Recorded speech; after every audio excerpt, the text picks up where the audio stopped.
Right, good morning and welcome to this meeting of the Overview and Scrutiny Committee of the Combined Authority for Cambridgeshire and Peterborough.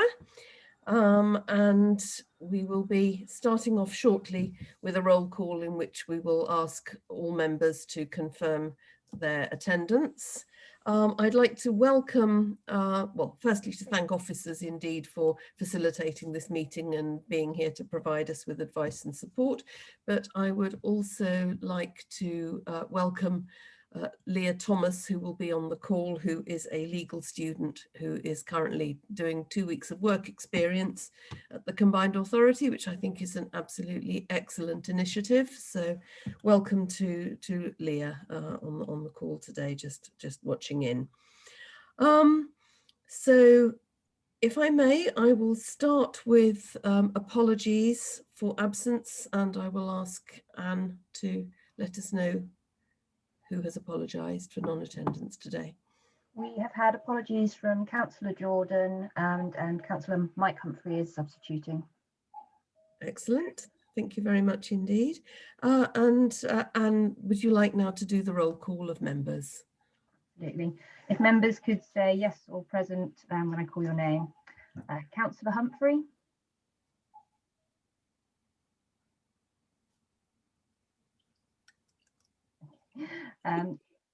Councillor Corney. Present. Councillor Sharp. Present. Councillor Dupre. Present. Councillor Fane. Present. Councillor Chamberlain. Present. Councillor Hay.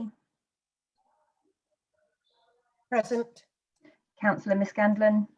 Present. Councillor Gehring. Present. Councillor Davey. Present. Councillor Scott. Yes, present. Councillor Connor. Present. Councillor Coles. Present. And Councillor Murphy. Present. Right, thank you very much indeed, and we are certainly comfortably quorate this morning. So we go on to the minutes of the previous meeting of this committee on the 25th of January.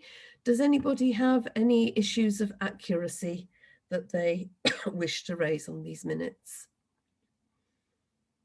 I'm not seeing any hands, so I'm proposing to accept those as an accurate record of the meeting. Thank you for that. So on to the next item then, which is public questions. And we have no questions from the public, I understand. So we then move on to item 5, which is to hear from the Director of Delivery and Strategy at the Combined Authority, Pau Raynes. And Pau Raynes is joining us as we speak. So hello, Paul, good morning. Good morning, Chair. You have a ray of sunshine illuminating your face. It looks very beatific. Somebody is smiling upon you this morning. So welcome, Paul, to the meeting of this committee. And we have some information from you in terms of the report. Is there anything you wanted to say to us that we might have overlooked or that you might want to amplify particularly in your report to us this morning? Well, just perhaps, Chair, if I may, just to update on some of the things in the report. So it mentions the work on the A141. Today we'll be launching the public engagement exercise around the A141, so that will be available online today. It also mentions the Fenland Stations project today. I understand the contract's going to be signed to start with the car park at Maney. Next Monday, the 2 new bus services, the 29 Peterborough Orbital and the V2, the Villager 2 March Chatteris St Ives service will be launched on the 1st of March. And last week, there's a mention in the paper about the grants to businesses, the digital technology grants to small enterprises under the Digital Infrastructure Programme that was launched last week. Yes, indeed it was, yes. Thank you very much indeed. Now, we've submitted a few questions in advance, and I'm sorry if this is going to sound a bit staged, because it effectively is. But for the public record, I'm proposing to read those questions out. And are you in a position then to read the answers out, Paul? Is that? Yes, of course, yes. Okay, that's wonderful, thank you. So starting with the first question then, and then I'll take, if you're happy with that, I'll take questions afterwards, either to amplify anything that we've heard in response to these questions, or fresh questions if you're willing to take them up to the time we have available. So the first question was that you're responsible for 23 projects on the Combined Authorities project register. Is that a manageable workload? So the Combined Authorities directors have broadly comparable workloads, and we're supported in our roles by excellent expert teams. And a simple count of projects on the register doesn't really measure the director's duties in overseeing a programme like that. So we work through a formal project governance in which individual projects managers report into programme level governance arrangements. And individual projects vary greatly in their scale, in their budget, in their complexity, and project performance also varies. So a portfolio entirely composed of projects with green RAG ratings and a very low risk profile would require minimal senior management intervention compared to one in which a number of projects were rated red, for example, because that's a trigger for director level intervention. And obviously directors also have other duties in addition to overseeing their project portfolio. Okay, thank you. So are any of those 23 projects more challenging than you originally expected? And if so, in what way? So from time to time, individual projects require senior management intervention, and this can happen for a range of reasons.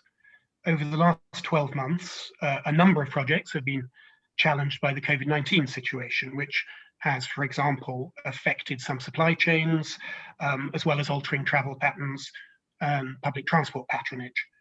Some shifts in government policy, so for example, the decision to only publish a one-year spending review last autumn, have also made the future funding environment less predictable. Okay, thank you. And when do you expect to have confirmation from the government of any money available for the A10 project? So the Combined Authority is waiting for ministers' decisions on funding the next stages of the A10 business case, which we submitted last July. We remain in regular communication with the Department for Transport to monitor the position. Right, okay. And how does the Combined Authority intend to address the impact of COVID on travel behaviours, which you've already mentioned, and in particular, the reduction in public transport use? Yes, so forgive me if this is a slightly long answer, but as the COVID pandemic has progressed, the Combined Authority has been convening partners weekly to monitor the latest data and to consider actions.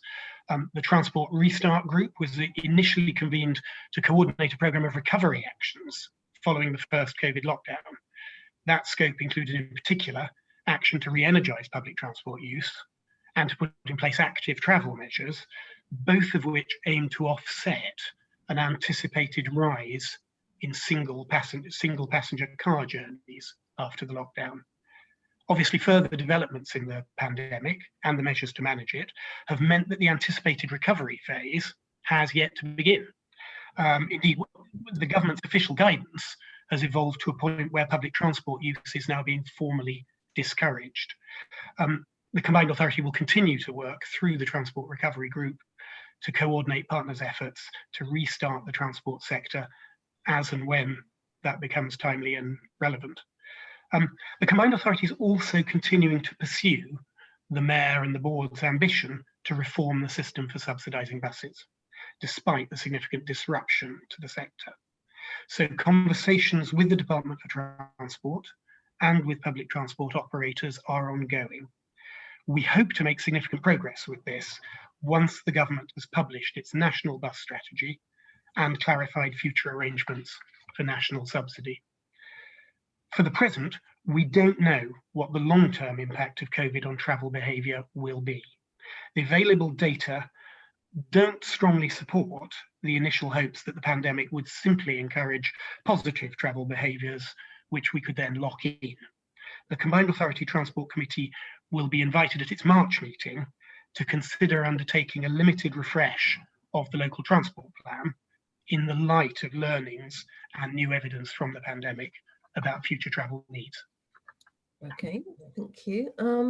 So how does the Combined Authority align its focus on road building with its stated intention to hammer down carbon emissions?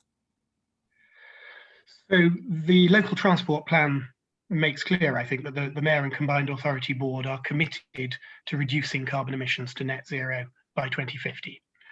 The Mayor's asked the Cambridgeshire and Peterborough Independent Commission on Climate Change to report to the Combined Authority Board with authoritative recommendations to help the region mitigate and adapt to the impacts of climate change, enabling us to meet the commitment to eradicating net carbon emissions across the area by 2050.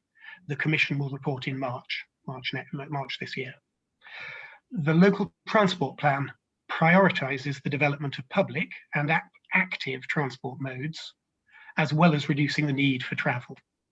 Of the authority's current 10 key projects relating to transport, a majority relate to public transport. However, it is recognised that the private car, which as a mode is already beginning to transition to zero emission fuel sources, is and will remain a key mode for many residents across the region. The Combined Authority therefore continues to support targeted highway infrastructure and enhancement schemes, especially where they assist in addressing congestion and low air quality, promoting more sustainable growth, and improving road safety, road operation. Thanks very much for that. And finally, on this set of questions, what's the Combined Authority view of the government's intention to run diesel trains on the new East-West rail line with no clear plan for the introduction of alternative technologies? Yeah, so East-West Rail is being promoted by a government-owned company, and a public engagement exercise on options for the section of the route linking Bedford and Cambridge is expected in the coming weeks. The East-West Rail Company has in the past indicated it would run diesel trains on the line. The Combined Authority will be invited to respond to the East-West Rail proposals.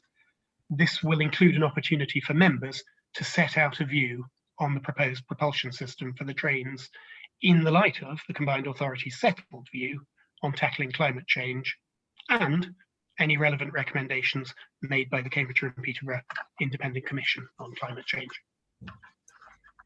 Thank you very much. Can I just quickly follow up on one or two of those questions before throwing the thing more open?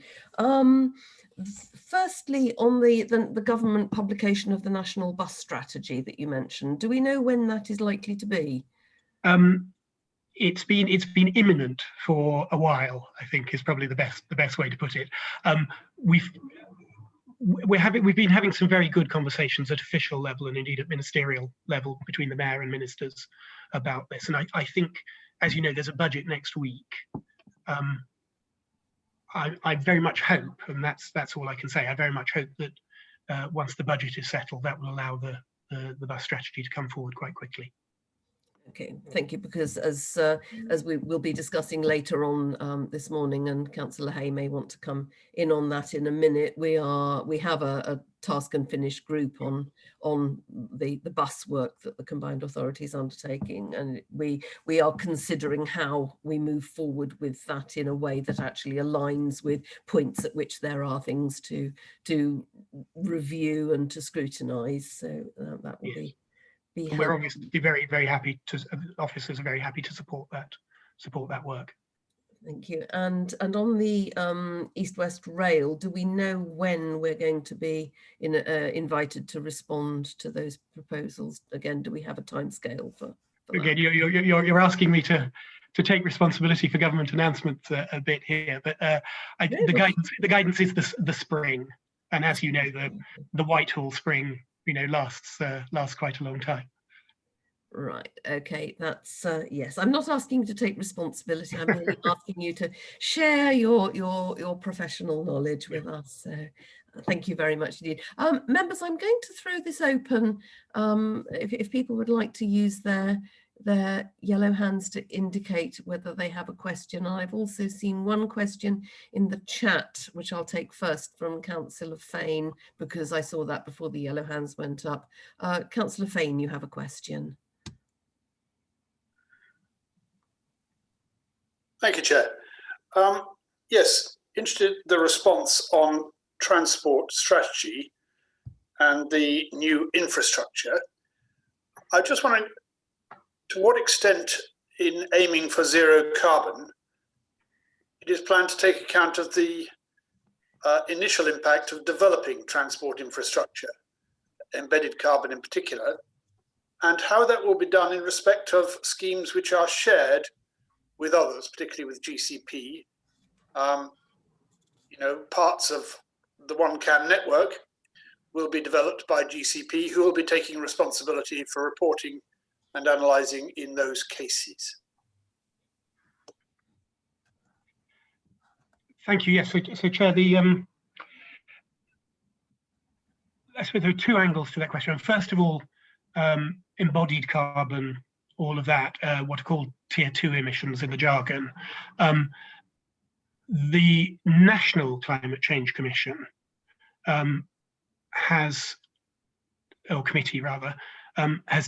takes tier 2 emissions out of scope, and basically looks to, you know, if you think about it conceptually, if each area just manages its own, what the emissions it produces, then that will sum to the national total, and so you don't need to trade tier 2 emissions between areas. That's the sort of thinking of the National Climate Change Committee. We will see what our own Climate Change Commission says on that issue in a couple of weeks. But obviously how we take tier 2 emissions into account will follow the lead the Commission gives us. More widely, obviously the local transport plan is the policy framework set by the Combined Authority Board as the Transport Authority for the area as a whole. And so you know, the model is then that all the players, all the partners working together are collectively delivering on that plan and what that plan says. Is that satisfactory, Peter? Did you want to come back on that at all? No, that's fine. Okay. Councillor Coles. Thank you, Chair. Paul, my interest really is a bit further forward and looking at the strategic position that one might take in terms of supply of renewables to transport, and particularly the ability to charge electric cars across the Combined Authority area, or in the way that hydrogen technology might be coming into use to reduce our emissions. I wondered if you'd had some early thoughts about how best to provide those sort of facilities. Clearly each council's looking at this, and you've also got the electricity providers looking at it, but I think there does need to be some sort of wider infrastructure view about how we're going to reach zero emissions by being able to supply everybody with charge points for their electric cars or for hydrogen supply points. I wondered if you had any thoughts on that. Thank you. Yes, no, thank you. And Chair, as Councillor Coles says in his question, this is kind of multi-layered. There are different responsibilities at different levels in play here. So just to start with what the Combined Authority is doing on this, we have been having some early thinking, and as part of that early thinking, we're committed, the Transport Committee will be discussing this in March, to developing a zero emission vehicle strategy, an alternative fuel vehicle strategy. Both electricity and hydrogen potentially have a role to play in that.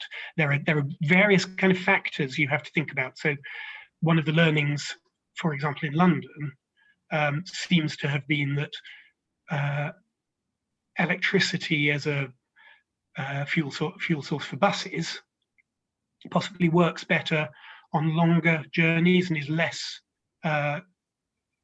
viable with lots of stop-starts. But on the other hand, and hydrogen, you've actually got to have a supply of it. You know, which raises then some questions about how that's going to be produced, and also green versus blue hydrogen. Obviously, there's a version of hydrogen where producing the hydrogen itself is producing carbon emissions from the energy used to generate the hydrogen. Without wanting to hide behind the Climate Change Commission again, I am expecting that in its chapter on transport, the Independent Commission on Climate Change for Cambridgeshire and Peterborough will be making some recommendations in this. And I am guessing and intuiting that one of the things they will be thinking about is not just what they recommend to us to do and to bus providers in the area to do, but also what's the kind of national level contribution in terms of, if, for example, the government has indicated it may well be picking winners in terms of areas to produce hydrogen. And clearly, if the government says all the hydrogen production is going to be in a completely different part of the country, that sets a context in which we can make progress with hydrogen. So that's one of the key questions. In terms of the role of individual councils,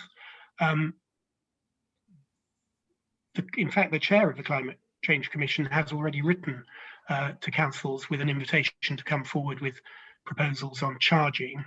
And the couple of angles to that. There's a sort of what you might call it's not the right language, is it? But a sort of a retrofit in terms of providing on-street charging for communities that already exist. But then there's also something about what goes into local plans, and you'll be aware some local plans are being updated now. What goes into local plans about provision of charging in new communities. So there's lots and lots going on this front, lots of thinking.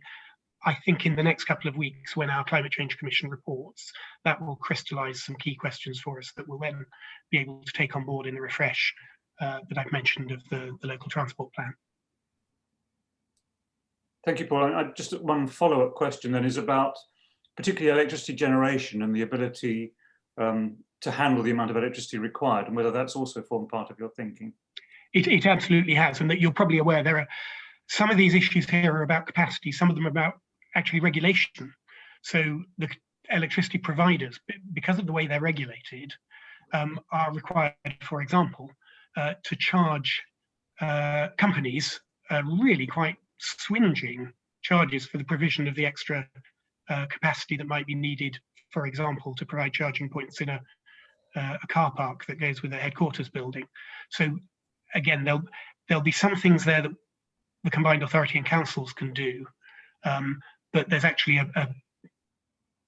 forgive me again if this is slightly loose language, but there's a bit of a lobbying job with the electricity providers and indeed with regulators and government on getting that grid reinforcement. Thanks very much, very interesting. Thank you. Okay, thank you. Councillor Murphy. Thank you, Chair. I'd like to ask about the delivery plan, and thank you for the report and your comments on it. This year on revenue, there's currently 25 million to be spent, and next year it's down to 14 million, and then it sort of stays level and revenue comes down significantly. What amount now are we spending on management and administration out of the 25 million? And what will we be spending out of the 14 million on revenue on management and administration? I do understand it depends upon how you dress up management and administration. So could I have that at quite a high level? I assume it does cost 7% to manage and administer a project. How much are we spending of the 25 million on management and administration?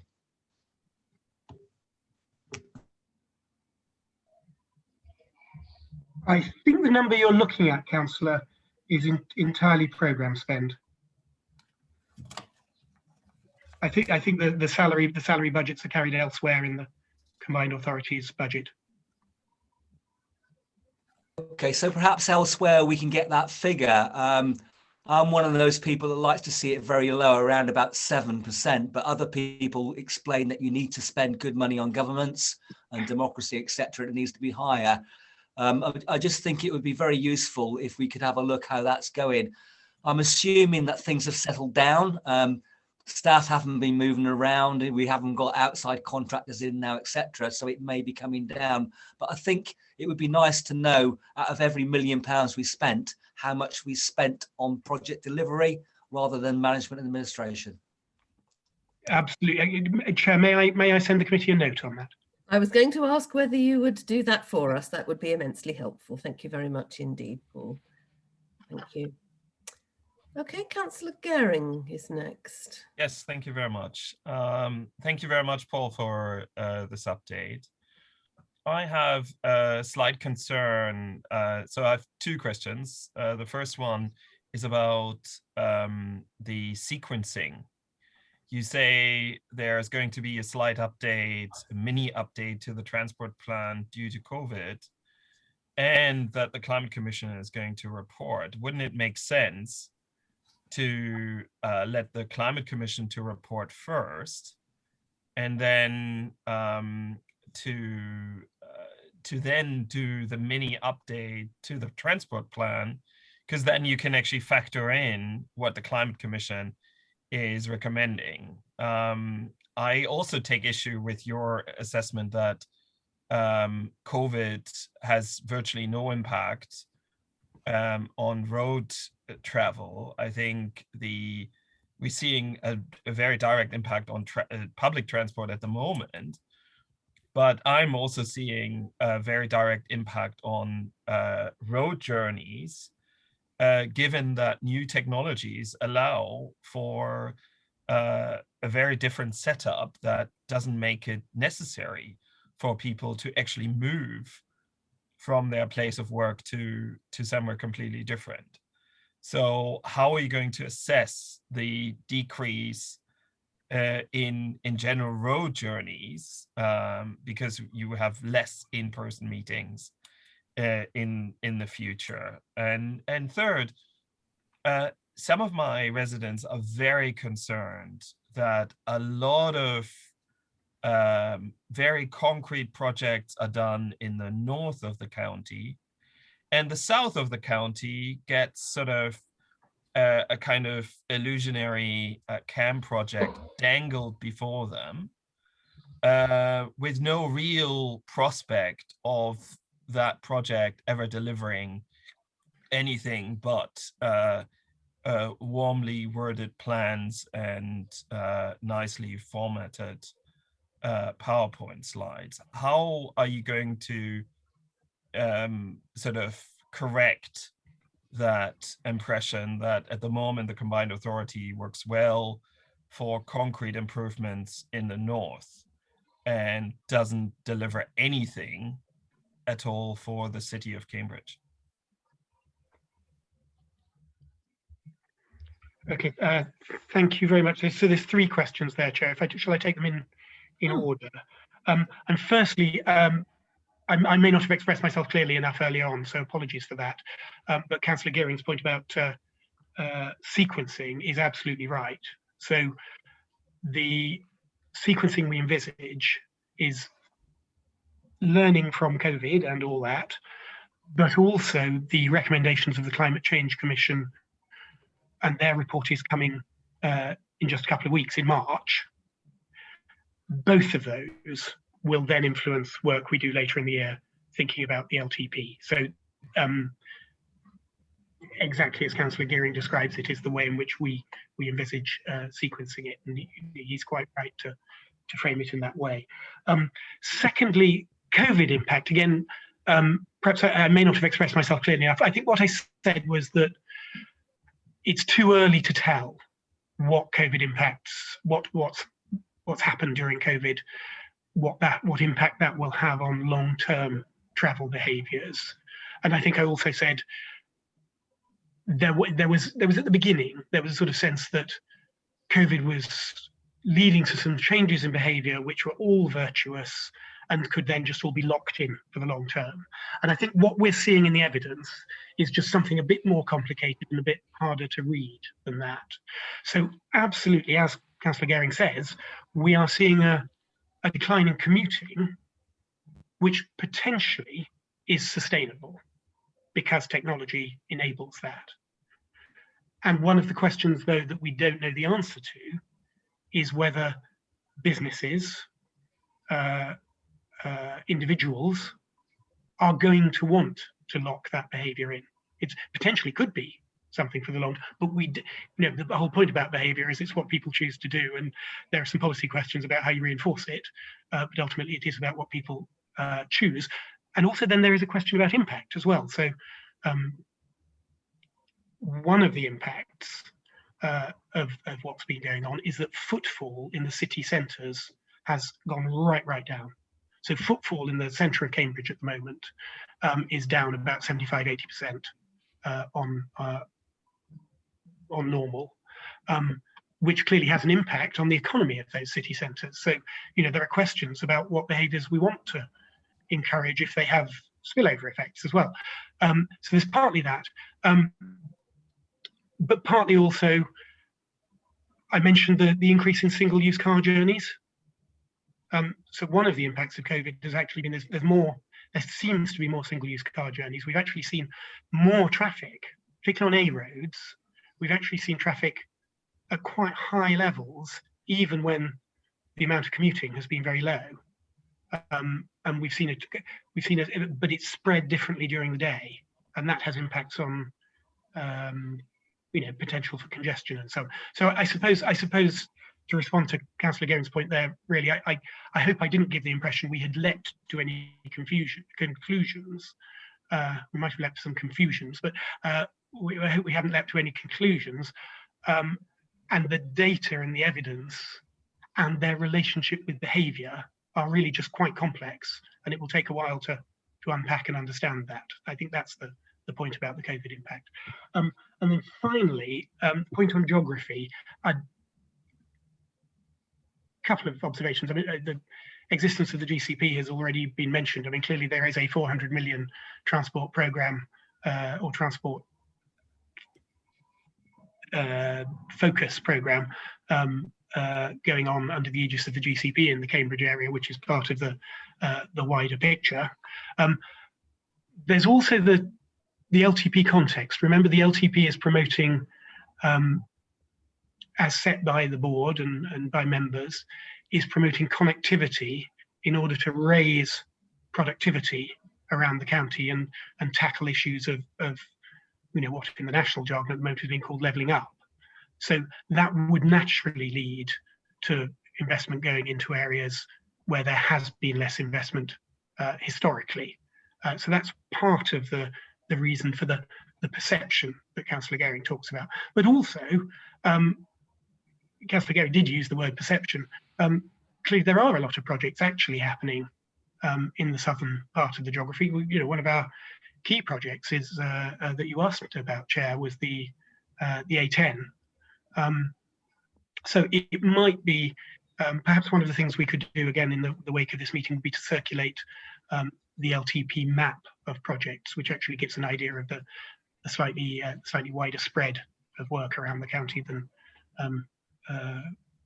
the perception Councillor Gehring identifies. Okay, thank you. Councillor Gehring, did you want to come back on that at all? No, I note that Paul did not respond to the challenge I actually posed, which was that the Chem Metro is the big elephant in the room, and we're making very little progress on that. But we're spending 6 million of our precious budget on the exercise. Thank you for that. I thought that the whole point of the phrase "an elephant in the room" was that it was something you didn't talk about, and yet we seem to hear of very little else. But Paul, was there anything you wanted to say in response to that? Not really, except obviously, Chair, I'm responding on the programme and budget that's in the paper I put in front of you, and that doesn't include the CAM, I'm afraid. Indeed. Before I take the next two speakers, can I just follow on from that discussion, which was in an answer to one of the questions previously submitted and also raised by the discussion about Councillor Gehring's questions about that hope that we had in the first lockdown, when we saw what had happened to travel behaviour. That, I mean, despite the fact that obviously there were terrible things happening about lockdown in terms of what was happening to the economy and people's jobs and businesses and things like that. But one of the things that we saw, and that people were hopeful in a way that we might be able to lock in, was that reduction in travel and the move to people doing more walking, more cycling, and indeed government funding coming in to try to help us to address that. And what we're seeing is that has not fulfilled the promise that we saw. is there, I mean, I don't want us to end up discussing what the government could or couldn't have done differently, because that's outside our control. Is there anything, what could the combined authority have done differently that might have helped lock in some of those virtuous behaviours, as you've described them, on a more permanent basis? So that's a very interesting question, Chair, and there are probably two ways of coming at it. If I may, can I just challenge back a bit on your wording? What, because the way you frame the question is almost as if the ship has sailed, and I think very much these are things, these are still open questions. These are still things we can work on and influence. And one of the, you talk about the active travel investment. Obviously, it's a little bit early to evaluate that, not least because a lot of the investment went in during a winter with reasonably ropey weather. And so actually evaluating whether it encouraged people to walk or cycle kind of in the walking and cycling closed season is a bit tricky. And we'll have to, as the weather improves, we'll have a better picture in terms of evaluation. But then to take the slightly bigger picture, obviously that slightly bigger picture is that is a matter for people with an elected mandate to take a view on. And that's one of the reasons why we feel the right way forward is to have that light refresh of the LTP, because that allows elected members to consider some of the sort of trade-offs that you identify in your question, and set their vision as the mandated representatives for how they want to balance particular travel behaviours against particular economic impacts and so on. Yeah. Okay. Thank you. Councillor Miscandon. Thank you very much for that, Chair. First, as a point of information for Paul, is Whittlesey Town Council, who I also sit on, are actually installing 2 high charge units within the council offices at Whittlesey, and they're not going to be charged the public for charging their vehicles because we installed solar panels, so they will be free to charge for the members of the public.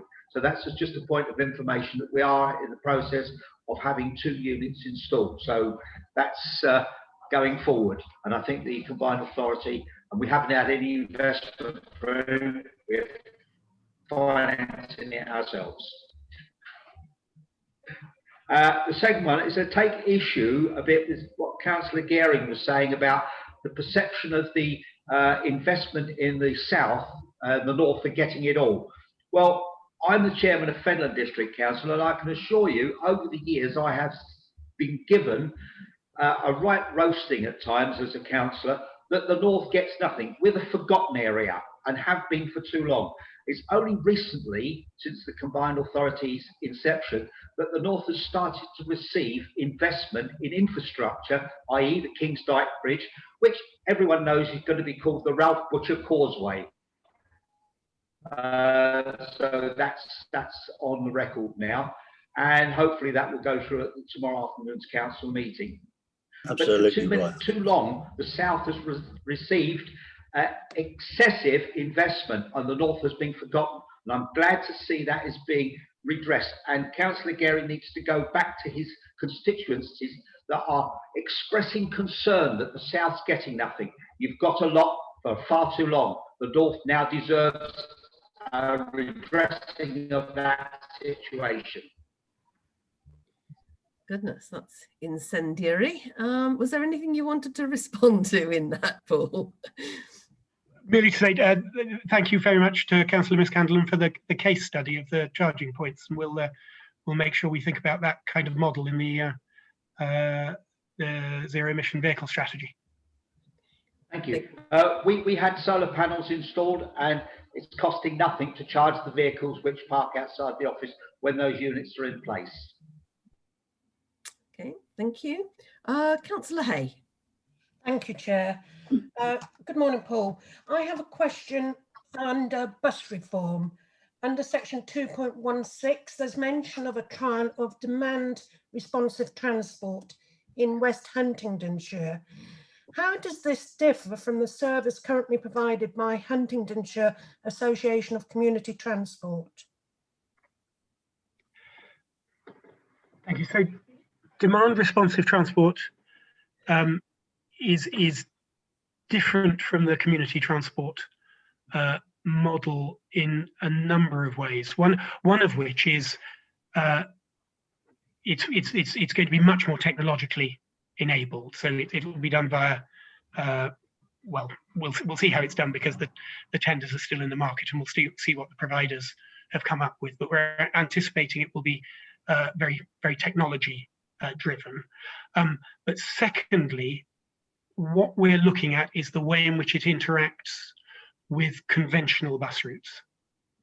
So it's looking at basically a different market segment, and the hypothesis where it's testing is whether it's a better value way of providing a more flexible and effective service that drives up ridership, that actually allows you to use the subsidy that's going into conventional bus routes in a better way. That's what we're testing.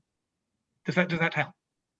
Yes, so basically what you're saying is it shouldn't affect the numbers currently using the HAT service, because it will be targeting a different market. That's what we're anticipating, and it's obviously a trial. We'll see how the trial goes and then reach some conclusions. But the substitution effect we're looking at is how it interacts with conventional bus routes. That's the question. Can you tell me if there's been any conversations with HAT and the combined authority, basically to put their mind at rest, because obviously they're a charitable organisation, and they will be very concerned, I would say, that this is going to affect their working model. So I can't tell you whether those conversations have taken place, but I will take that straight back to the officer team, and if they haven't taken place, I'll make sure they do. Thank you. Thank you very much. I don't think I see any more hands up from members at the moment. So, Councillor Gehring. Yeah, just to quickly report that these concerns shouldn't be neglected if they're expressed by members of the public, because it calls into question the entire combined authority kind of project. And I completely agree that the north of the county needs much more investment and needs leveling up, but it can't be that there's an impression that the south is just footing the bill and we're building better roads to get more people to come to the Cambridge city centre. So that's maybe something that the reset of the transport plan needs to spell out a little bit more clearly and highlight that, everybody wins if we bring up the north. That is obviously something which Cambridge City Council will be able to make representations on at the point at which the refresh of the LTP takes place, I assume. Paul, is that? That's right. That comment, yeah, okay. Right, I think we've come to the end of our questions for you today, Paul, so thank you very much indeed for joining us. We'll look forward to receiving the note that you've promised to circulate us, and we will await further developments on the refresh of the LTP, so thank you very much indeed. Thank you, Chair. Thank you. Right, so we move on from item 5 to item 6, which is our EU update paper, for which we're going to be joined by John T. Hill, who I see is appearing on our screens and indeed has appeared. Hello, John, and good morning to you. Good morning, Chair. Thank you very much indeed for joining us. You've given us a four page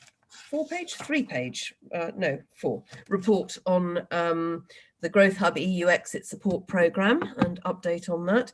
Is there anything that you would like to draw to our attention particularly, or to update us on since you've produced this report before we go into questions? No, I don't think so, Chair. Lovely, okay. Thank you very much. In that case, I'll throw the floor open to any questions that anybody may have of John about this report. Any hands going up at the moment? All right, I'll kick off with just one question. There was a case that was quoted in the national media recently of a firm in East Cambridgeshire that was advised that its best course of action in order to continue to be able to trade with Europe was actually to relocate part of its function and therefore jobs to an EU member state. Is that unusual? How many businesses in the combined authority area are being advised that that is the only and best way in which they can secure their continued trading relationship with EU member countries? I think I'd respond by saying it's neither the only or the best way, and our advisors would not have given that sort of advice. I'd be interested to know where the providence of that advice was, but certainly it would not be a position that our growth hub or our consultants V4 would have taken at all. What would your advice have been to that particular firm in that situation? I couldn't say. I'd have to know the very specifics of what their challenge was in terms of continuing to trade, and it would be a very specific answer. Mm. Are you finding that there are businesses that are coming to you with issues regarding the non-tariff barriers that we now know are in place following the particular mode of EU exit? How are you dealing with those? Yes, absolutely. But the trend is downward and on quite a steep gradient. The level of calls in the first couple of weeks of January were extremely high. But in the end, it was mainly around clarifications on the information and how to apply the information to people's businesses. We're getting relatively few, a handful of longer term issues with companies that just cannot continue to trade. It's more about adaptation rather than any major reconfiguration of a business, or certainly considering relocating. So you're telling us these are what teething troubles they've been described as? I would say that is in the main what we've experienced on our hotline. Okay, and are there any particular sectors that are more affected by others than in this?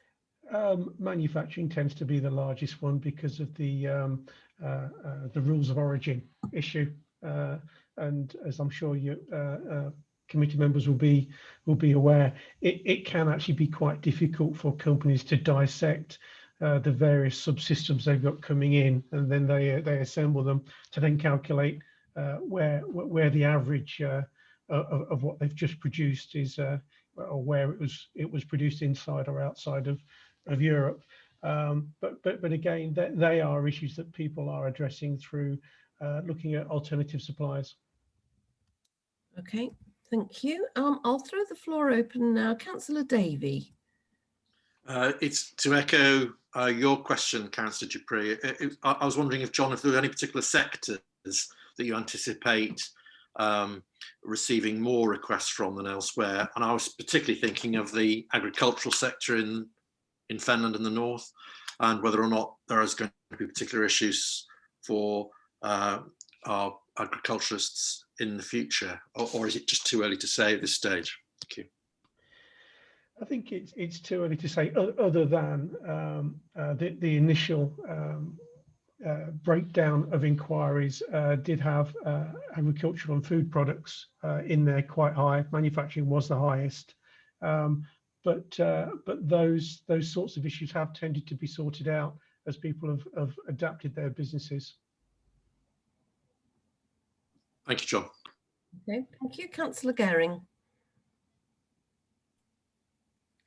Yeah, I'm wondering a little bit which businesses you are talking to, because, and maybe again, apologies to the rest of the meeting that I'm very Cambridge City centered, but businesses with international trade links tell me about insurmountable problems.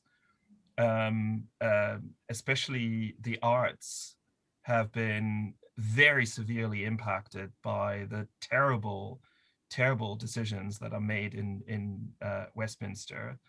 They've also alerted to the fact that the sort of an entire sway of the services industry is no longer viable with the business model. So to call those teething problems seems to indicate that you've got the ear on the ground, but not in the major innovation hubs that actually matter for the county. Can you perhaps urgently talk to the arts, talk to you know, the sort of the broader services sector, in order to get a real picture of what the devastating impact is of the deal that was struck by the government? Certainly. Right. John, was there anything you wanted to respond to in that about particularly about the arts sector that Councillor Gehring was referring to? Can we hear any case studies on the service sector, please? I don't have any today, but we can get you some. All right. Are service sector industries contacting you? Are service providers, freelancers contacting you? Yes, they are, but they don't represent a larger portion of the companies that are contracting us. But I'll also get a sector breakdown of the companies by sector that we're contacting. Okay, thank you. Councillor Fane.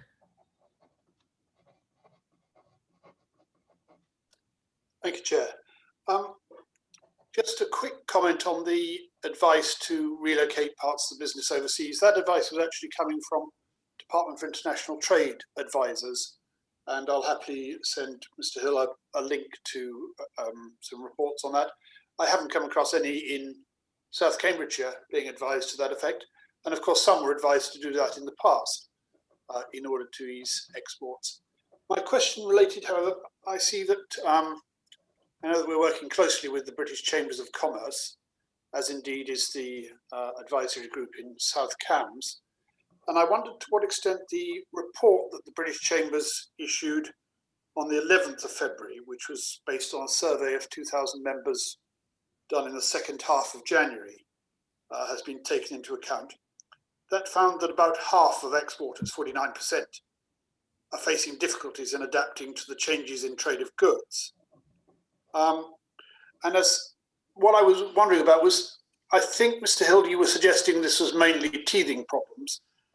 I wasn't sure to what extent that was the finding of the report, to what extent that is what British Chambers of Commerce are reporting in Cambridgeshire and Peterborough.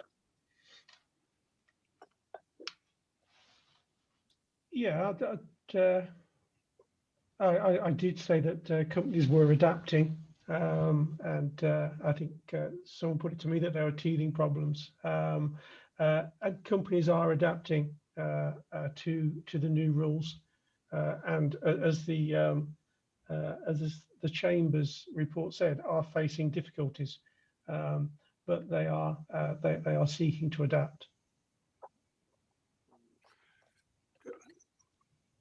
Okay, thank you. Could I follow up on that, Chair? Of course.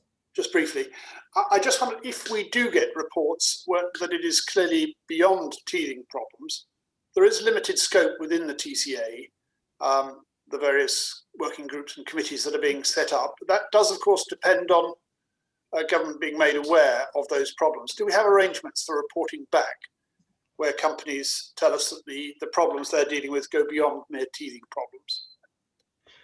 No, we do not have an arrangement to report back that particular metric. Okay. So if you don't have an arrangement to report back, how is that captured? Well, it isn't a metric that's captured in terms of the companies that are that are facing substantial difficulties that they may cease to trade. That's not something that we've captured. Right. But it's an important part of the picture, is it not? It isn't what we set out to do. What we set out to do was offer advice to companies on how they could trade, rather than create a feedback loop for government, which, as Councillor Fane has said, is a role that is really being taken up by either the Department of International Trade or by business organisations. Right. Okay. Councillor Murphy.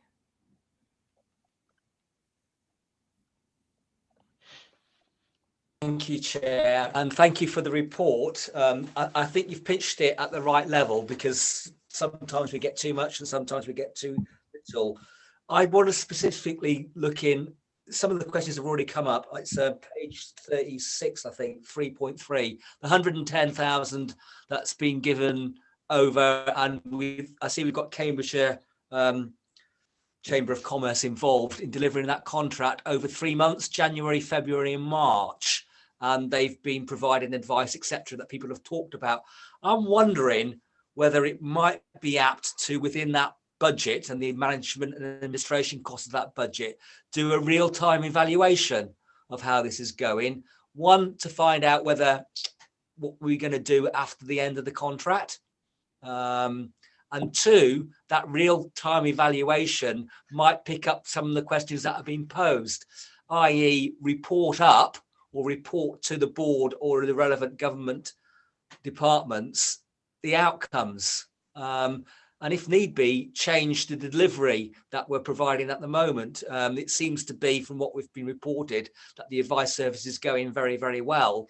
So I'm just wondering whether there is scope halfway through that project to do some real-time evaluation, maybe pick out a few of the participants and see if there's anything that it could report that may be of benefit to informing policy making and the combined authorities' work. I hope that's clear. Yes, thank you, Councillor Murphy. There are two aspects to that.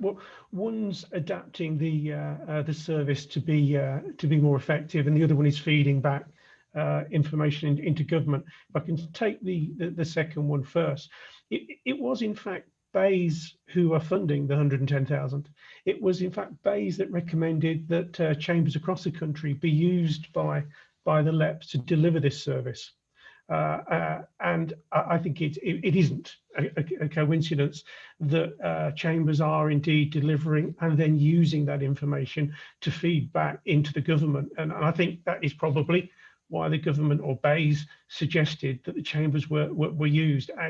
They've got the best connections with exporters because they do the rules of origin certificates for companies, and that was always going to be a big issue.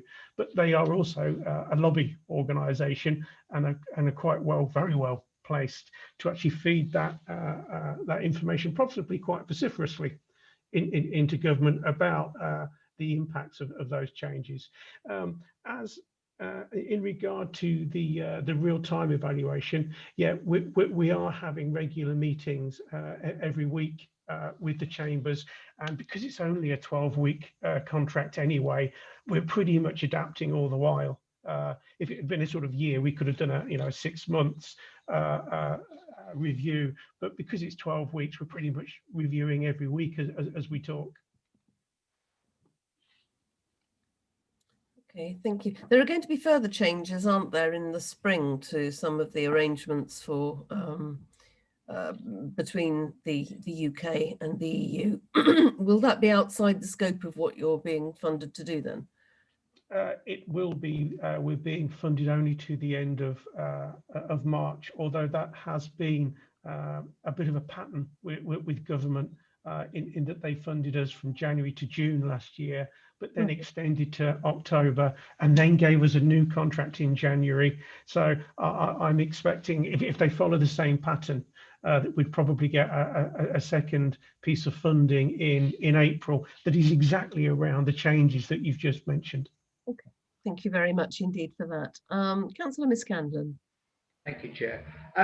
Could you tell us, is there any in the system, and it doesn't just relate to the CPCA authority area, where all the difficulties that these companies are having with their exports and everything, of collating that information into one document that can be presented to the government and say, these are the issues that these people are having, what can we do about it? Is there any system that is currently in place?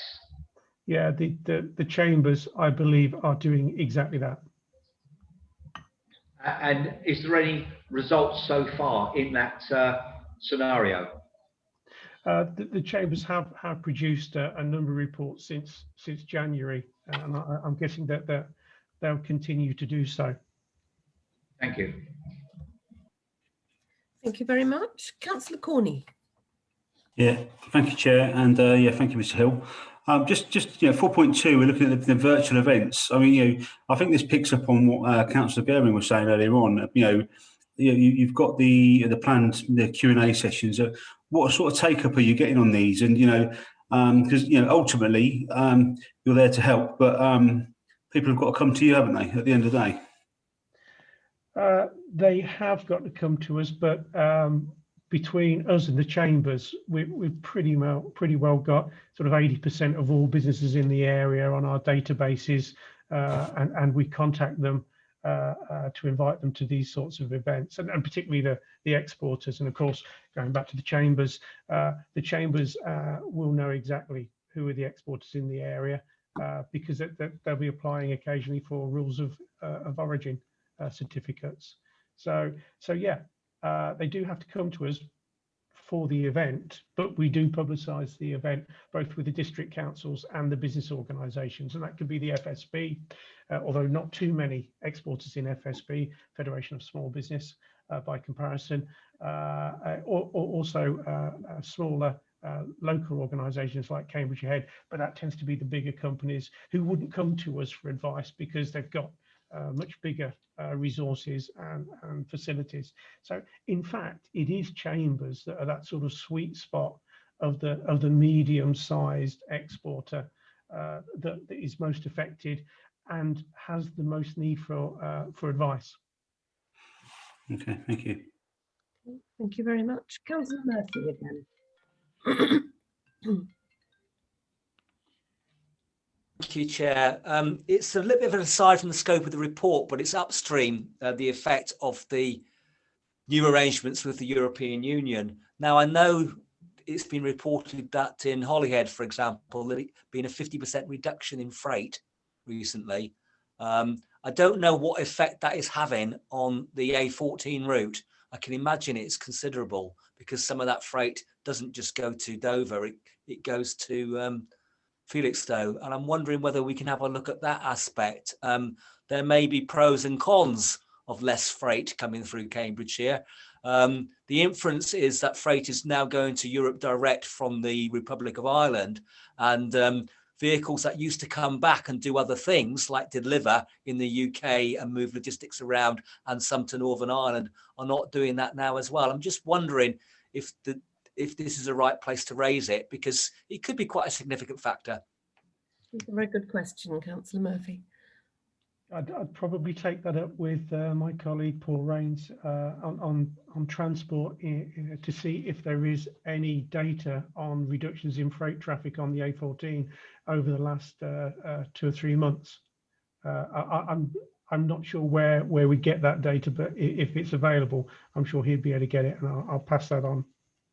Thank you. If you could have a note once you've both had a chance to put your heads together on that, that would be an interesting piece of information to have. So thank you for undertaking to do that. I don't see any more hands up or any more questions, so I'm going to draw a line under this item, and thank you very much indeed, John, for your report and for coming to answer our questions today. We look forward to receiving the note that you've just agreed to supply, and I'm sure that this will continue to be a subject of ongoing interest, and I'm sure it will be useful to talk to you again, perhaps once we've seen what's happened as a result of the April changes. So that'll be something for the new committee. Thank you very much indeed. Thank you, John. Right. Right, so moving on then to item 7, which is an update from the bus review task and finish group of this committee. So I'm going to ask Councillor Hay to present this report. Thank you, Chair. The task and finish group was set up to understand and assist the combined authority in developing a public transport strategy to serve the needs of the residents of Cambridge and Peterborough. At the time it had been set up, it had been hoped that the combined authority would be in a position to present their transport strategy to this committee in January of this year. However, due to the effects of COVID-19, work on the transport strategy has to a certain extent stalled. And Councillor Hay, Councillor Hay, if I can interrupt, am I the only person having restrictions have been lifted and public confidence begins? No, you're not, Lorna. Using public transport. And there's very little work that necessitates. Right, I think have we lost Anne for the moment? If that'll help, Chair, I'll give Councillor Hay a ring and ask it to do a presentation again. Councillor Hay is back with us. I'm sorry, right, yeah. Hay. Sorry, I dropped out there. Very, very fractured, and we didn't hear what you said. So if you'd like to start from the beginning, sorry about that. Right, shall I start again? Yes, sorry. It might be advantageous if Anne switches her camera off. Yes, if you switch your camera off, you might. I'll try that. Okay, thank you. Yeah. Right, the task and finish group was set up to understand and assist the combined authority in developing a public transport strategy to serve the needs of the residents of Cambridgeshire and Peterborough.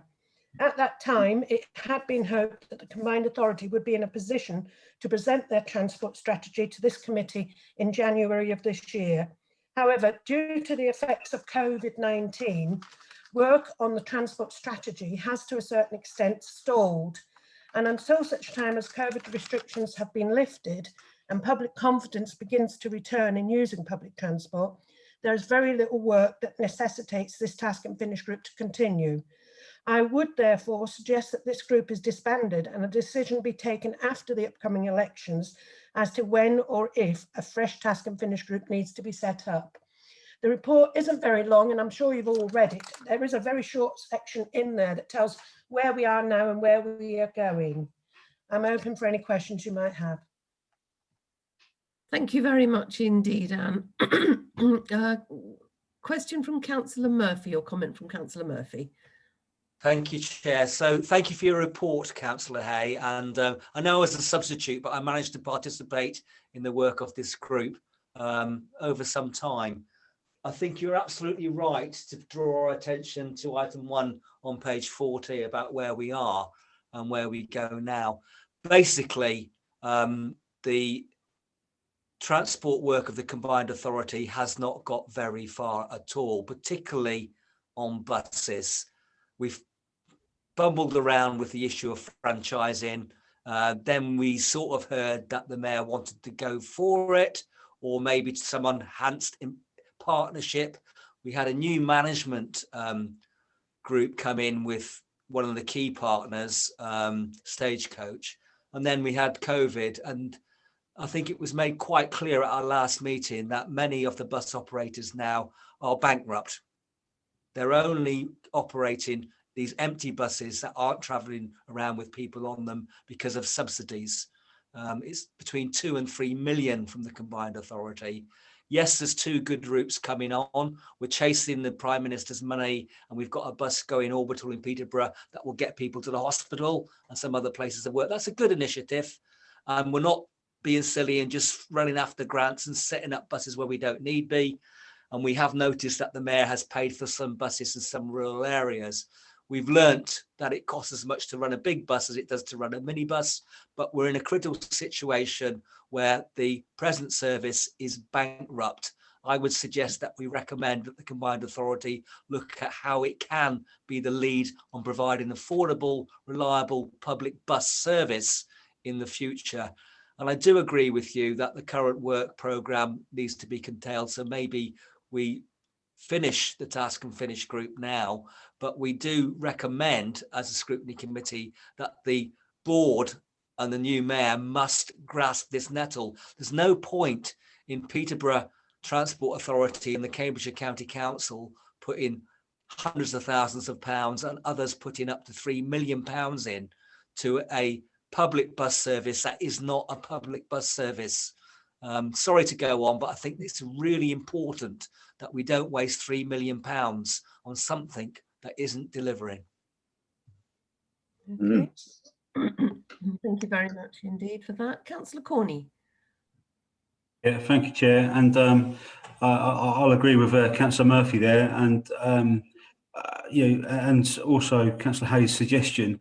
I mean, so somebody that comes from a rural location, these buses are vital, and it certainly shouldn't be kicked into the long grass. I think it's very important that this does come back, but I think at the moment it just makes perfect sense to carry that suggestion through. Right, okay, thank you. Councillor Davey. Yeah, again, to support Councillor Murphy, although it does create an urgency in coming up with solutions for the future, particularly for the rural areas of the county. So I think it needs to come back and quickly, but we need to identify that this is a priority for the Combined Authority. Thank you, Chair. Certainly. Councillor Gehring. Yeah, I also agree with Councillor Murphy that what we can't have is to give public money to private companies who in the past have always reminded us that they were so private that they couldn't possibly listen to local politicians when we expressed priorities or preferences for bus journeys. Now we learn they're wholly dependent on the public purse. But instead of making our contributions to them conditional on them changing their ways or being more responsive to local government, we're just subsidizing. And that is not a way to run a successful bus service. I think the lesson we learn also in comparison with what other countries do is that if you give a huge amount of public subsidy, you need to ask something in return, especially from a private operator. And it can't just be to provide the service. It has to be a commitment to the longevity of these journeys, to maybe renewing the fleet with less polluting vehicles. Nothing like that has been asked for. And I think that is something the next bus task and finish group needs to also study. Yeah, I would agree with that, and I would agree with those speakers who have agreed with Councillor Hay about the need to close down this group for the time being, but certainly to for the new committee next year to consider, next municipal year, so in a few months' time, to consider its best way forward in making sure that we are scrutinising and on top of all these issues. Certainly the light refresh of the local transport plan will be an opportunity, I would have thought, for us to feed in some comments on that, as well as on the future specific piece of work around buses that the Combined Authority will be continuing to do. Councillor Hay, did you want to come back on any of the points that have been raised? To be honest, I think it's too early for us to make any decisions on where the Combined Authority should be going with this new transport. We need to wait till we see the paper that's coming out from central government. But also we need to see, once restrictions have been lifted, how the public confidence is restored and to what levels the public actually use the bus network before any decision can be made on where we go forward. Yes, I think that's right. There are some key dates, some key decisions, some key actions that are totally outside our control, but which will dictate the time frame over which the new committee next municipal year takes this forward. I would agree with that, absolutely. So the recommendation, your recommendation, Councillor Hay, is that we disband this task and finish group, leaving it to the new committee to reconstitute it as and when necessary. Does anybody disagree with Councillor Hayes' recommendation to this committee? There will, of course, be a report. We will do our annual report to the board early in the next municipal year, and of course we can report at that stage on the work that the task and finish group has undertaken during this municipal year.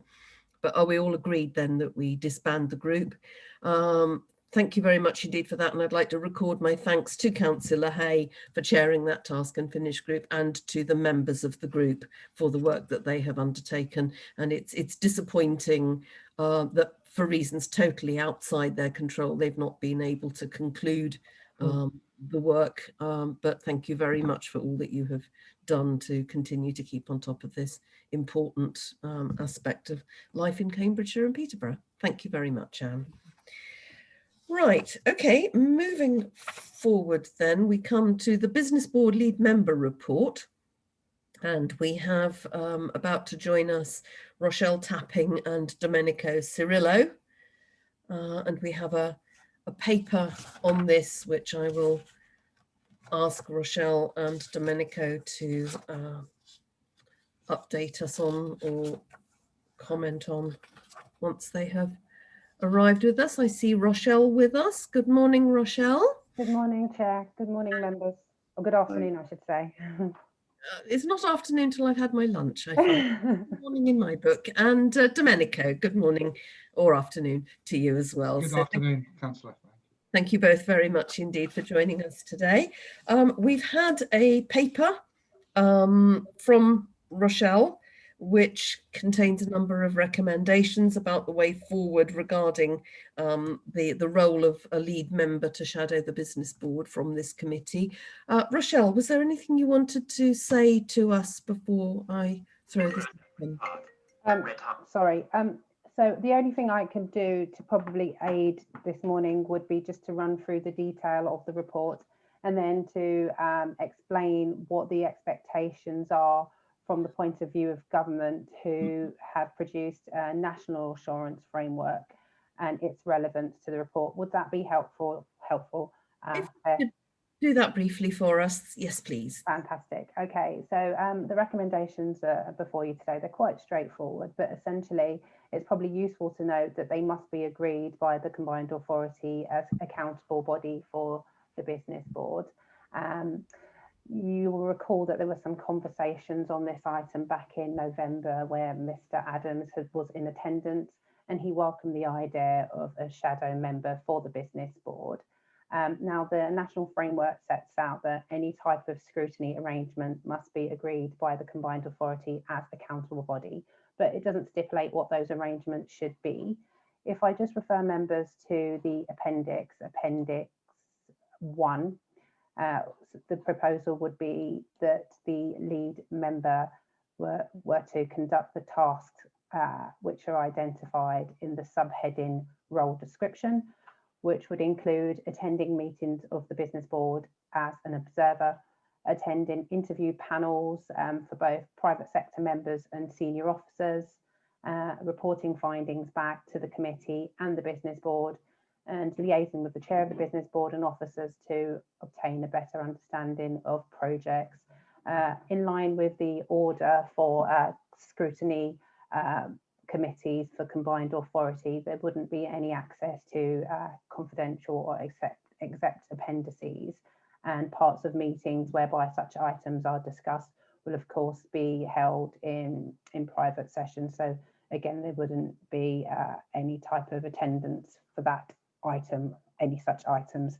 And I think that's it, unless Domenico wants to add anything. I think probably it's also useful to note what the next steps will be. So after committee today, it will then go to the business board extraordinary meeting on, I believe, the 4th of March, and then any such decision of the combined authority in relation to the proposals in the March combined authority meeting.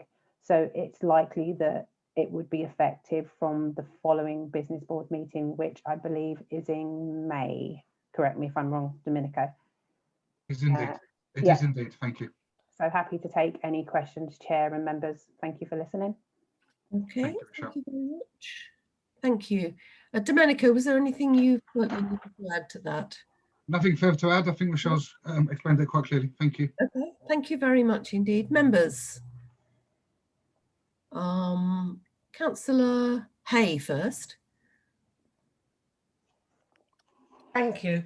I've got one question. The role description actually says that part of the role is reviewing and scrutinising decisions recommended by the business board to the combined authority board. If there is parts of the discussion that is held in private that the person who fulfills this role is not allowed to, how do you see it actually working? How can they review and scrutinise if they're not party to all the information? It's very similar to what we have for decisions that the combined authority makes, whereby there are confidential and exempt appendices being discussed. So, I mean, unless you'd be exercising your powers to, for example, calling the decision, then there wouldn't be any entitlement to any such of those appendices or reports.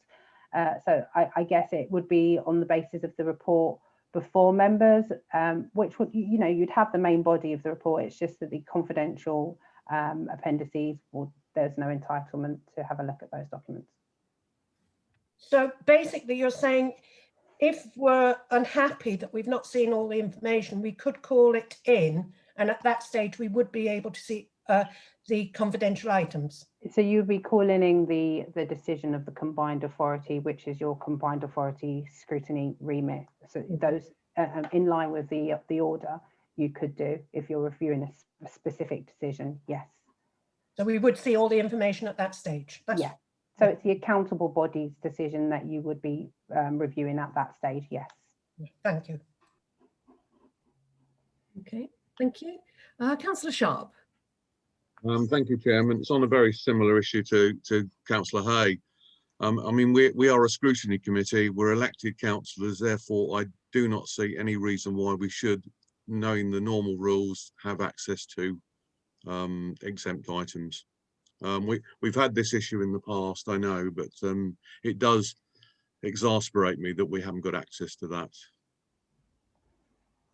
Yeah, point noted, Councillor Sharp. I mean, unless the monitoring officer would like to add anything, but unfortunately, we are bound by the scope of the order and the regulations. Okay, thank you. Councillor Gehring.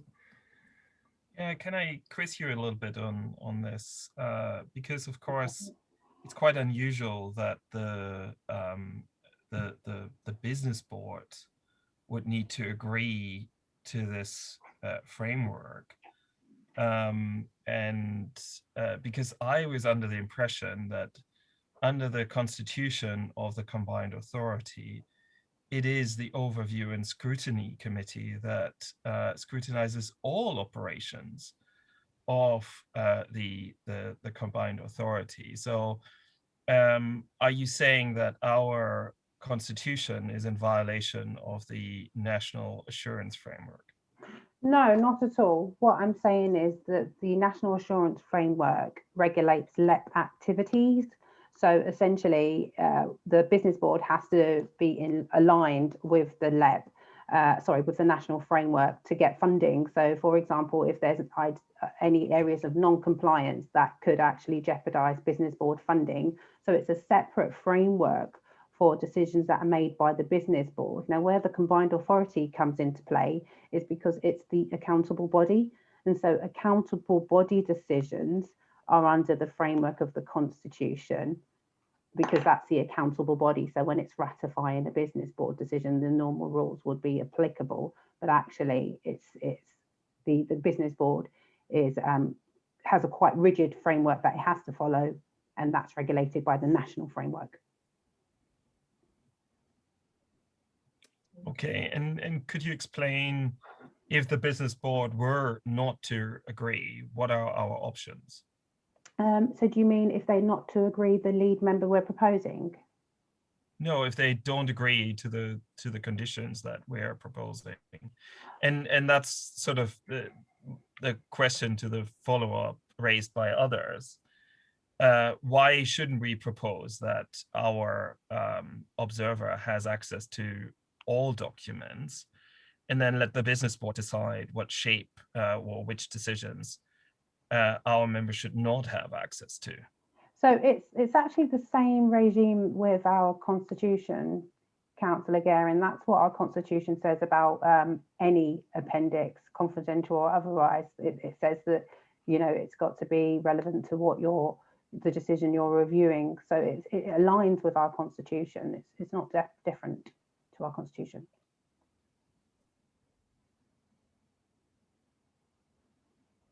Okay, thank you. Councillor Davey. Yeah, thank you, Rochelle. Thank you, Chair. I suppose what I'm seeking for is confirmation that the ability to scrutinise the decisions of in essence, the LEP would be no different if we were in Suffolk as opposed to Cambridgeshire, where we have a mayor. And so it's about whether or not the equity of being able to scrutinise what's going on at the LEP is no weaker than would be the case anywhere else in the country. Yes, thank you, Councillor Davey. That's where we have a little bit of discretion, because it doesn't actually set out in the National Assurance Framework what those arrangements should be. It's just simply for the accountable body to agree with the LEP what they should be.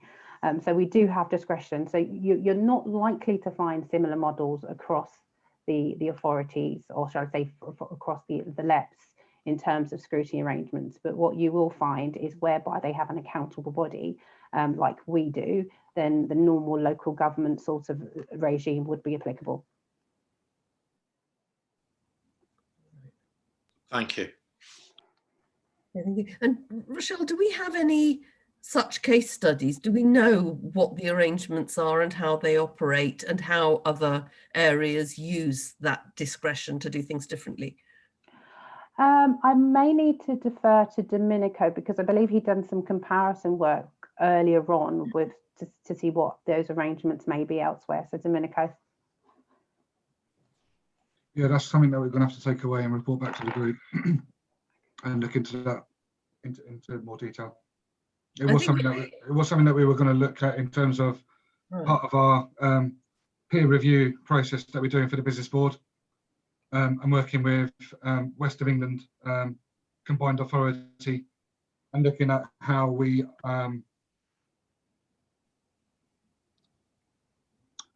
operate as a business board in line with other labs. Right. Could I tentatively make a suggestion, Chair? Yes. Sorry, I don't know how to raise my hand on this. We have a session with Ed Hammond coming up that's going to look across all scrutiny activity within the combined authority, and Ed, of course, is in a position to give a uniquely panoramic perspective on combined authorities. I think it's safe to say that the assurance framework and the operation of the business board, being essentially the incarnation of the LEP, is a special case. I don't particularly like pleading special cases, because of course that sometimes means that there's too much of an out. But I think it's very important to be able for us to kind of develop the understanding of the difference between the operation of the board and its need and imperative for confidentiality around its activity, and the separate activity of the CA board, the latter being subject to scrutiny. So I think it certainly warrants further attention in a discussion. I might suggest that we have that on our agenda with Ed. I think that's an excellent suggestion. It will be an opportunity to tease out some of these less straightforward issues, and I know that there are other issues that we will be wanting to discuss with Ed about how other aspects of the less straightforward parts of our work operate. So yes, I think that's a good idea. If members are happy with that, we can raise it with Ed. In the meantime, it would be useful, I think, to have the start of any useful comparisons that there are that will inform the discussion that we have with Ed. Is that something that we could have by the time we meet Ed on the 5th of March that would inform that? Yep, we can take steps in that direction. Yep, look to do that. Absolutely. Okay, thank you very much. Councillor Murphy. So I'm thinking that as part of my induction with Dominic Crillo and others, I'll look at comparatives. We'll look at comparatives, not endlessly, but we'll spend a bit of time looking at comparatives, how it works elsewhere. And we will focus on the legacy of local economic partnerships and how that has an effect on things. Now, I think that in Cambridgeshire and Peterborough, we're moving to quite a high bar on what's exempt and what isn't exempt. So if it doesn't have to be exempt, if it's not about who's getting paid what money when, or it's confidential information, or it's commercial sensitive, it will be published. So I don't think we've got any particular problems, and your lead should be able to second guess what the real issues are rather than the personality issues in exempt stuff, and come back to you and keep you in the picture. It's just knowing what's going on. One thing I'd like clarification on, though, I think we're moving the right way. We are assuming it's much easier now with virtual meetings, but will future business board meetings, obviously goes in camera when there's exempt information, if there is any, but will they be held in public? So there isn't any immediate plans, Councillor Murphy, to change the current sort of structure of the business board meetings. And I believe it's something that we've been talking about historically, but there isn't any current plans to change things, but it does align with the National Assurance Framework.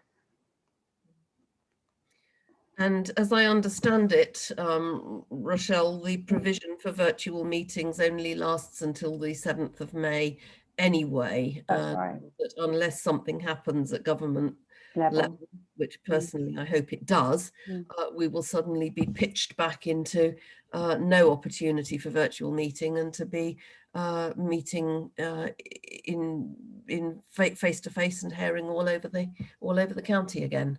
Quite right, Chair. Yeah, indeed. Yes, well, correct, but not necessarily right. Yeah, okay. Thank you. Is there anything else that anybody wants to say? Is there any dissent from the recommendations? Are we happy to agree the recommendations in front of us regarding the agreement of a lead member and the role description, and the proposal that Councillor Murphy be invited to fulfil that role, subject, as we all know, to the consent of the various parties to this? This is not in our gift, but are we happy that this is the way forward that we wish to agree, and hope that others will fit in? Yeah, I'd like to abstain, please. You'd like to abstain? Okay. In that case, I think as it's not unanimous, I think I need to take a roll call of the vote. Would that be the correct way forward? Anne, I'm looking to you. Yeah. Yes, yeah. And Robert. Okay, in that case, would you be able to take a roll call and ask members to say whether that they support, oppose or abstain on the recommendations? Okay. When I call, if you could just say yes, no, or abstain. Councillor Humphrey? Yes. Councillor Corney? Yes. Councillor Sharp? Yes. Councillor Dupre? Yes. Councillor Fane? Yes. Councillor Chamberlain? Yes.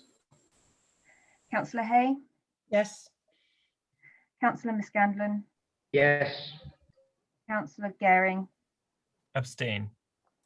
Councillor Davey? Yes. Councillor Scott?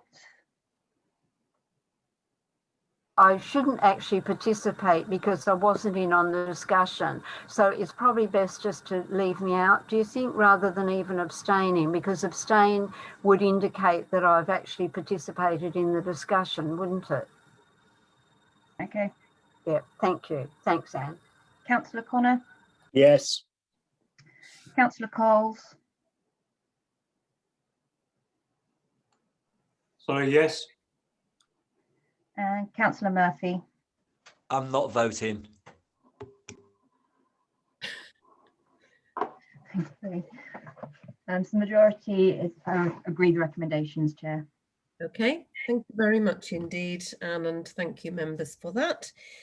So then the next item is the Combined Authority Forward Plan, which is an opportunity for our lead members to draw to our attention anything that they think we should be made aware of that's up and coming at the Combined Authority. So I'll start with Councillor Coles, if I may. Is there anything on the skills agenda, Councillor Coles, that you think we should be told about?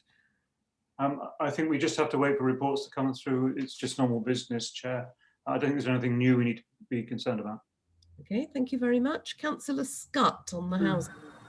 Well, I think that we need to continue pursuing the 45 million, 45 million, and what can I say? What am I thinking? The 45 million. Oh yes, and the end date. Whether we're going through to 22 or whether it ends in March 21. So I think we need to pursue both those matters. Thank you. Thank you very much indeed. And Councillor Sharp on transport. Thank you, Chairman. Like Councillor Coles, obviously we haven't had the reports yet, but two items stick out to me from the Transport and Infrastructure meeting due on the 10th of March, which is one is the low emissions vehicle strategy, and the other one is the year-end report. Those are the two items. Obviously, once we've seen the papers, we'll be able to decide what questions and comments we need to raise. Yeah. Okay. Thank you very much indeed. As we have heard, we will not formally have a business board lead member until that has been agreed, but I'm hoping that we will be able to involve Councillor Murphy in any discussion among lead members about priorities for things until that time arrives. Councillor Davey. Yeah, thank you for your indulgence, Chair. The CAM Task and Finish Groups meeting tomorrow. We're meeting Lord Mayor. And there may be things that emerge as a result of that we might want to bring back. It's always tricky to know what the scrutiny does or doesn't want to know about the CAM, but I suspect there might be things that emerge. So if I can just post it as a potential item. Thank you. Okay, thank you very much. Which takes us neatly on to our work programme, which is on the agenda for the next item. And as it currently stands, the March meeting, which will be our last of this municipal year because of PERDA in April, unless there is something that requires us to meet unexpectedly. The next and last meeting in March of this municipal year is going to be looking at the COVID-19 pandemic impact update. We will have the chair of the Independent Commission on Climate Change because the Commission's first initial report is being published at the beginning of March, as we've already heard. We will have a report, an update from the CAM Task and Finish group. So Councillor Davey, that will very much be in our plan for the next meeting. And we will also have the regular item on the Combined Authorities Project Register update. So that's the remaining business that we have itemized for the municipal year. In addition to that, I'd like to point out firstly that, as we've already mentioned, there will be a workshop with Ed Hammond from the Centre for Governance and Scrutiny, which will be taking place in March, and I will ensure that officers circulate details of that to you. Which will be very helpful, I think, in addressing some of the issues we've already discussed. The University of Peterborough update will be moved to after the May elections, as there's currently no further update to discuss. And one CAM, we were going to meet with Lord Mayor and the new chief executive of the One CAM Limited, but that's also been moved as the chief executive will not be appointed until the March meeting of the Combined Authority Board, and we will not be meeting subsequently to that until the new municipal year. Councillor Miscandon, you wanted to say something. Thank you very much, Chair. The environmental report that is due out can we make sure that we get it in plenty of time so that we can thoroughly study it and formulate questions on it, and not turn up at the last minute as a surprise item, in which case none of us can study it with any length or in depth? My understanding is that it's due to be published at the beginning of March and that we're not due to meet until the 22nd. I would hope we would have at least 2 clear weeks, but we've heard this before, and it's never turned up with other reports. So can we make sure that we get it in plenty of time so that we can study it? Yeah, we can't control that timetable. No. I will liaise with our officers outside this meeting to try to ensure that we're kept apprised of the landing date of that report. And like yourself, I very much would want us to have time to be able to read it in depth before. Thank you very much. Point well made. So with that, are we content with the work programme that as we have it for the remainder of the municipal year? Yes, all agreed? Lovely. Thank you very much indeed. So with that then, the date of the next meeting, as I've said, there's our informal workshop and training session, which will be circulated. And then our next formal meeting is on the 22nd of March at 11 AM, and that will be via Zoom as usual. So with that, I think that concludes the business of our meeting today. Thank you to our officers. Thank you for all the officers who came to present their reports and to answer questions. And thank you to you members for your contributions today. Thank you. Thank you. Stay safe. Stay safe all. Chair. Thank you, Chair. Well done.